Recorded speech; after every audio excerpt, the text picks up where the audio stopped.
ये कथा आप व्रत, पूजा या जागरण में आराम से सुना सकती हैं। भाग एक, सृष्टि और शिव का महत्व। प्राचीन काल में जब सृष्टि की रचना हुई, तब त्रिदेव ब्रह्मा अर्थात सृष्टि की रचयिता, विष्णु पालनहार और भगवान शिव संहारक, तीनों की अलग अलग भूमिकाएं थीं। भगवान शिव कैलाश पर्वत पर तपस्या में लीन रहते थे। वे सरल, भोले और दयालु हैं, इसलिए उन्हें भोलेनाथ कहा जाता है। भाग दो, समुद्र मंथन और नीलकंठ। एक समय देवताओं और असुरों के बीच अमृत पाने के लिए समुद्र मंथन हुआ।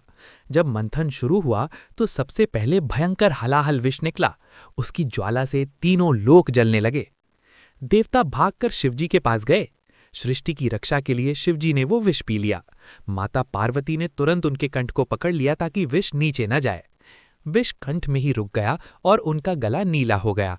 तभी से वे नीलकंठ महादेव कहलाए। जिस रात ये घटना हुई वह महाशिवरात्रि की पावन रात्रि मानी जाती है। भाग 3, शिव पार्वती विवाह।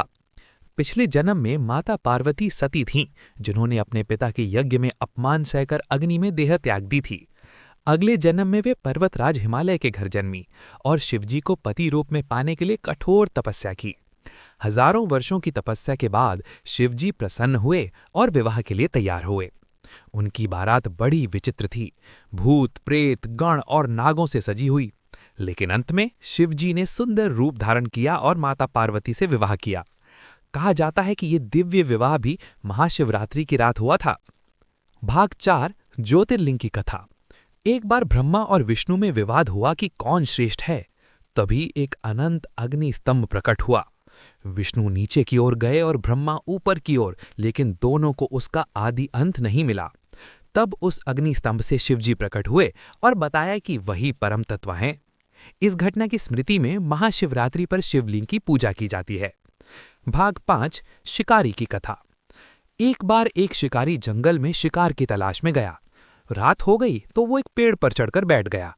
अनजाने में उसने नीचे स्थित शिवलिंग पर बेलपत्र गिराए और रात भर जागता रहा। उसका ये अनजाना व्रत और पूजा स्वीकार हुई और उसे मोक्ष की प्राप्ति हुई। इससे ये शिक्षा मिलती है कि सच्चे मन से की गई भक्ति अवश्य फल देती है। महाशिवरात्रि की पूजा विधि। प्रातः स्नान कर व्रत का संकल्प लें।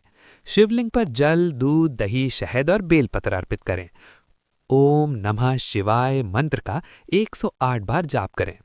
रात्रि में 4 प्रहर की पूजा करें। महाशिवरात्रि का संदेश। बुराइयों का त्याग, मन और वाणी की पवित्रता, सच्ची भक्ति और संयम। महाशिवरात्रि हमें सिखाती है कि जैसे शिवजी ने विष पीकर संसार को बचाया, वैसे ही हमें भी दूसरों के लिए त्याग और करुणा का भाव रखना चाहिए।